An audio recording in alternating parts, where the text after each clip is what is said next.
Muy buenas tardes, queridos radioescuchas de Radio Portales. Acá estamos de regreso ya el team de los días viernes, pero que ahora salimos al aire día jueves, hoy jueves 9 de febrero de 2023, y ya vemos cómo se pasó un mes del año. Así que muy buenas tardes a todos y vamos a comenzar saludando, como siempre, a cada uno de los radioescuchas, a las personas que regresan de la playa, de diversos lugares del campo donde han disfrutado y también, por supuesto, el trabajo, porque mucha gente sigue trabajando, por supuesto, en el mes de febrero. Eh, un saludo muy afectuoso a nuestros radiocontroladores, don Luis Salinas y don Claudio Alvarado, que son quienes permiten que este programa salga al aire. Y un gustazo de verlos por aquí de nuevo, Chantal y Cristian, quienes tienen algunas novedades que contarnos. Así que vamos a no solo hablar de la realidad nacional, de las noticias internacionales, sino que también un poquito de cómo hemos aprovechado este verano. Así que, Chantal, que encabeza la lista republicana en la quinta región para consejera constitucional. Gusto de verte y de saludarte. Hola Reinaldo, hola Cristian, qué rico volver a juntarnos de nuevo en un nuevo día, ahora día jueves. Así que la verdad es que muy interesante, muy entretenida y media asustada con este nuevo desafío que me autoimpuse. Lo peor de todo lo elegí yo misma, y participar y representar a los republicanos frente a este nuevo Consejo Constitucional. Espero poder aportar con mi experiencia, con mis conocimientos, con las ganas y con este sentido común del que hemos hablado siempre justamente en nuestra radio y aquí en nuestro programa. Así que bien, va a ser un año muy movido. ¿Y tú, Cristian, cómo estás? Bien, qué gusto saludarlos, poder reencontrarnos. Es un agrado poder nuevamente estar en este espacio. Me es muy cómodo, es muy grato poder compartir micrófonos con ustedes, así que saludarlos muy cordialmente. Yo muy sorprendido también con esta decisión que has tomado, Chantal, valorarlo primero que todo, porque quienes estamos o hemos vivido este tipo de procesos sabemos que no es grato muchas veces todo lo que esto significa. Es ingrata la participación dentro de los procesos electorales, por todo lo que significa, digamos, tener que enfrentar el mundo de la política. Siempre dicen, hay que tener cuero de chancho, es un dicho que yo lo escucho desde el principio, digamos, que estoy involucrado en esto. Por lo tanto, vayan mi respeto a las personas que asumen estos desafíos. Yo he sido extremadamente crítico, ya ni siquiera puedo utilizar otra palabra, de todos estos asuntos relacionados al proceso constituyente por muchísimas razones, la verdad. Pero si ese va a ser el camino que este país eligió, entonces debo ser muy respetuoso de la democracia como me caracteriza, y en ese sentido, obviamente, entregar los apoyos con entusiasmo que corresponde a aquellas personas que uno crea capaces. Y ahí, obviamente, la invitación se hace extensiva a que aquellas personas que comparten ideas, principios, valores, formas de ver la sociedad, comiencen de alguna forma también a sentirse, digamos, buscar esos espacios de representación a través de los distintos nombres que se van a colocar a disposición ya desde este instante, digamos, a la opinión pública para ser electos en mayo. Este es un proceso muy rápido, es decir, se terminan las vacaciones y ya inmediatamente vamos a estar prácticamente a la vuelta de la esquina con esta elección. Por lo tanto, hay un deber cívico que tenemos todos como ciudadanos, porque esta elección es obligatoria, que es informarnos naturalmente y poder conocer cuáles son esas visiones de país que tienen aquellas personas que van a representar, digamos, esos intereses. Así que reiterarte la felicitación, Chantal, estoy muy contento, muy complacido que seas tú, y obviamente, bueno, saludar también a Reinaldo muy cordialmente, que es quien nos dirige en este programa magistralmente. Oye, bueno, como siempre, un poquito la editorial de las cosas que nos convocan, que nos preocupan, de lo que está en los diferentes medios. En lo internacional, este terremoto en la frontera de Turquía y Siria, realmente devastador, con imágenes muy dramáticas, que dan cuenta también de una realidad sísmica en un país. Nosotros sabemos de eso. Eh, Chile ha tomado acciones, ¿no es cierto?, que de alguna manera han significado que en terremotos muy grandes hemos tenido menos víctimas. Las normas de construcción, por ejemplo, y también la fiscalización, sobre todo después del terremoto del 2010, han sido muchísimo más rígidas y bueno, tenemos que saber que hay que vivir con la naturaleza y de repente vamos a tener otro pencazo muy fuerte y ojalá aprendamos de la experiencia de lo que está pasando allá y bueno, y toda nuestra solidaridad con el pueblo turco y sirio. Oye, El otro, perdona, ¿sí? además ellos son, la población de Turquía son 85 millones, o sea, un poco menos de 4 veces la población de Chile y la cantidad de fallecidos son 12.000, muy superior a cualquier número de fallecidos que hayamos tenido en Chile, o sea, la proporcionalidad se descondice totalmente y eso muestra un poco nuestra historia sísmica y cómo cómo hemos logrado avanzar en nuevas tecnologías que permitan asegurar la vida dentro del país. Yo creo que eso es súper importante, algo que rescatar de nuestra cultura. Bueno, lo otro, la derrota electoral en Ecuador, el gobierno del presidente Lasso presentó varias preguntas en un plebiscito y la verdad que perdió en todas, lo que va a generar bastante inestabilidad y por supuesto que el expresidente Correa se debe estar eh, sobando los bigotes, como dicen. La visita del presidente Zelensky de Ucrania al Reino Unido tuvo reuniones con el rey Carlos III y también con el premier Rishi Sunak, pidiendo claramente el apoyo de equipamiento militar, de tecnologías, etcétera. Y bueno, de alguna manera Europa, la OTAN, está comprometida en esto, principalmente de una forma logística para ayudar a Ucrania a combatir esta guerra que va a ser una guerra de 4 días, una operación, ¿no es cierto? Era una Especial, operación operación especial. especial que ya cumple un año en las próximas 2 semanas. En Perú la situación política es muy compleja todavía. El gobierno, perdón, el Congreso ha vuelto a rechazar el adelanto de las elecciones y los desórdenes siguen, sobre todo con fuerza en el sur. Y en el sur también hubo un alguvión en el departamento de Arequipa, también con muchos muertos. Se indica del orden de 8, pero probablemente hay más gente desaparecida. Y una noticia que da para pensar, especialmente para la gente que va a estar en el tema constitucional, un artículo que publicó ayer el Mercurio de Santiago en la página editorial, cuyo autor es don Sergio Muñoz Riveros, en que habla precisamente de que este proceso constitucional es algo que está muy lejos de las preocupaciones de la gente, pero bueno, hay que enfrentarlo. Y también hace mención a algo que me llamó la atención, que el Economist Intelligence Unit acredita los índices de democracia en el mundo. Y, y lo que destaca este artículo dice que de los 165 países analizados existen 59 regímenes autoritarios, 36 regímenes híbridos, 48 democracias defectuosas y solo 24 democracias plenas. Y en En América el Latina, mundo, en el en el mundo, mundo. y en América Latina son solo democracias plenas Uruguay, Costa Rica y Chile. Entonces, en realidad cuando se quieren generar cambios profundos en la Constitución, cuando se establece que hay una democracia plena, por supuesto que este informe dice mucho. Bueno, y en lo nacional, los titulares, los incendios realmente no se puede decir que son casuales, puede que haya algunos que hayan sido casuales, pero abiertamente aquí se nota una planificación, se han descubierto muchos evidencias, ¿no es cierto?, de que aquí ha habido un terrorismo, un ataque sistemático, similar a lo que ocurrió en el metro en octubre del año 2019. Han habido ataques a aeronaves y a bomberos. Incluso se comenta, algo no ha sido comprobado, pero hay comentarios en las redes sociales respecto de que la avería en una válvula del TEN Tanker, ¿no es cierto?, que está fuera de combate por 3 o 4 días, podría deberse incluso a haber recibido un proyectil. Eh, Así que preocupante la situación y no vemos que el gobierno esté tomando acciones concretas para combatir con decisión lo que está ocurriendo. Bueno, y lo otro es el proceso, po. Ya se presentaron estas 5 listas para eh, el proyecto de nueva constitución. Quienes accedieron como Chantal a participar son personas que quedan inhabilitadas por 5 años. Hubo un quiebre en la coalición de gobierno y van con 2 listas, ¿no es cierto? El Frente Amplio, el Partido Socialista, el Partido Comunista, el Partido Liberal, y por otra parte el PPD con el Partido Radical y la Democracia Cristiana.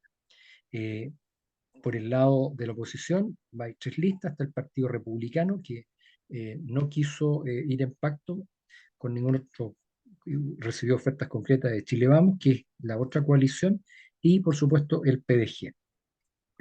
Así que esa es una noticia interesante que seguramente vamos a hablar un poquito más respecto de ello. El IPC también, publicado ayer, 0,8% más alto de lo esperado, y el ministro Marcel dice que no lo mira tan preocupante, que cree que este año va a terminar entre un 4 y un 5% la inflación anual. Es como carta al viejito Pascuero. El Festival de Viña sigue también dando noticias, hay algunos grupos musicales que se han bajado, la orquesta que salía ahora vuelve, así que ahí todavía eso no está definido.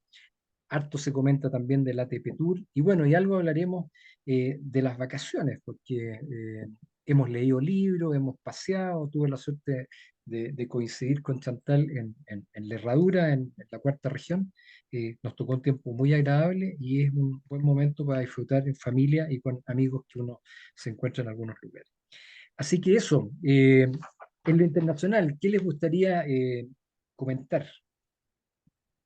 Mira, a propósito de lo que señalaba Chantal hace un rato del terremoto, claro, espantoso la situación en realidad, si uno se pone a pensar la cantidad de personas que han fallecido, y probablemente sea una cifra que se va a incrementar en los próximos días, porque obviamente hoy día tenemos este número que es la constatación empírica y real de las personas que han muerto, pero obviamente van a haber un número creciente a medida que vayan removiéndose escombros. Y obviamente se trata, digamos, de una nación que tiene que aprender de aquello, así como le ha tenido que tocar a Chile durante probablemente gran parte de su historia, donde tenemos el récord de tener el terremoto más grande de la historia de la humanidad. Precisamente acá lo que ha cambiado y ha variado, digamos, los estándares, las normas de constructibilidad. Bueno, probablemente a veces uno se sorprende en estos países que la grabación del terremoto, del temblor, no sea tan elevada. Uno dice, bueno, pero acá eso mismo es un mero temblor, es una cosa que no deja claro, efectivamente. Pues, entonces, hay muchos factores, digamos, la profundidad también, digamos, pero básicamente pasa por eso, como ellos han erigido sus construcciones, y eso obviamente es la diferencia entre la vida y la muerte. Allá ellos también están en una placa, igual que en Chile, así como tenemos una placa continental, digamos, que nos empuja de poniente a oriente. Allá es al revés, allá viene del oriente al poniente, es decir, la placa empuja hacia el Mediterráneo, por lo tanto están precisamente en una zona ahí, le denominan subducción. Todo esto que es Turquía y Siria, que son países que están, digamos, limitan. Por lo tanto, bueno, esperemos de que esto naturalmente no sea tan grande bueno, ya es muy grande, digamos, pero que no se incremente tanto el dolor, el sufrimiento que está teniendo este pueblo hoy día, estos pueblos. Y respecto a lo otro que señalabas, que también me llama mucho la atención, Reinaldo, a propósito de la guerra, yo hace un año atrás estaba precisamente, cumplo un año estos días en la capital de Estados Unidos, eh, y me sorprendía de ver una protesta de, qué sé yo, 40 personas, era muy pequeña la protesta frente a la Casa Blanca, abogando precisamente porque el pueblo norteamericano y particularmente el gobierno norteamericano generase una suerte de apoyo más explícito, digamos, no tan moral como lo hacía hasta ese minuto, que era una condena más bien moral. Aporta, digamos, a días de comenzar esta guerra. Estábamos, digamos, en la antesala. Por lo tanto, había una protesta muy pacífica, compuesta por ucranianos y frente a la Casa Blanca, a la cual me sumé, un poco para comprender, digamos, la sensación térmica de lo que estaba sucediendo. Y a los pocos días estalla este conflicto que, como tú muy bien lo expresabas, era una operación especial, que uno pensaba de que esto iba a ser prácticamente una carrera corrida para Rusia, de pocos días.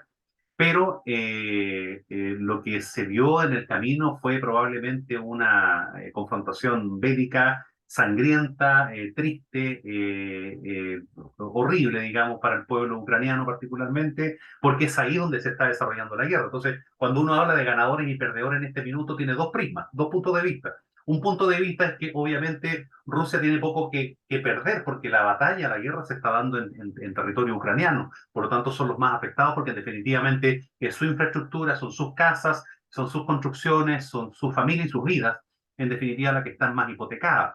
Pero por otro lado, cuando uno hace el análisis de que esto debió haber sido coser y cantar, para los rusos, se da cuenta de que no le salió tan fácil y que ha tenido una reticencia importante, una contraofensiva en algunos casos y una defensa muy férrea por parte de sus Fuerzas Armadas, y también con un apoyo que ha pasado, digamos, de ser soterrado y solapado en un inicio a ser un apoyo mucho más explícito y expreso hoy día con naciones como Alemania, Estados Unidos, y bueno, el viaje obviamente a Inglaterra no es casual tampoco, tiene que ver la reunión con Carlos III, quien maneja las relaciones internacionales por ser el jefe de Estado, a diferencia del primer ministro que es jefe de gobierno. Tiene que ver también con eso, con explicitar, digamos, apoyos y pasar, digamos, a una etapa un poco más agresiva, y que Rusia tampoco ha sabido, digamos, de alguna manera más que amenazar y decir que habrán consecuencias para aquellos que ayuden, pero en definitiva tampoco hemos visto nosotros que haya existido una sanción más fuerte. Bueno, eso creo que es lo relevante, digamos, para comentar dentro de lo que tú expresaste en materia internacional.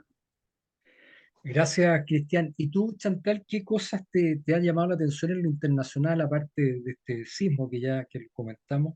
Eh, A mí eh, un poco también como lo que dice Cristian, me preocupa la guerra entre Ucrania y Rusia. Hoy día Rusia ha amenazado y tengo miedo que en algún momento realmente cumpla sus amenazas, porque estamos hablando de otro tipo de guerra además que está mandando Rusia. O sea, él habla de una guerra química, de la guerra casi de radioactiva, o sea, pucha, esos son miles y millones de muertos, sin apenas apretando un botón. Así que a mí, fíjate, me preocupa que en algún momento cumpla sus amenazas el presidente Putin, fíjate tú. Yo encuentro que es terrible.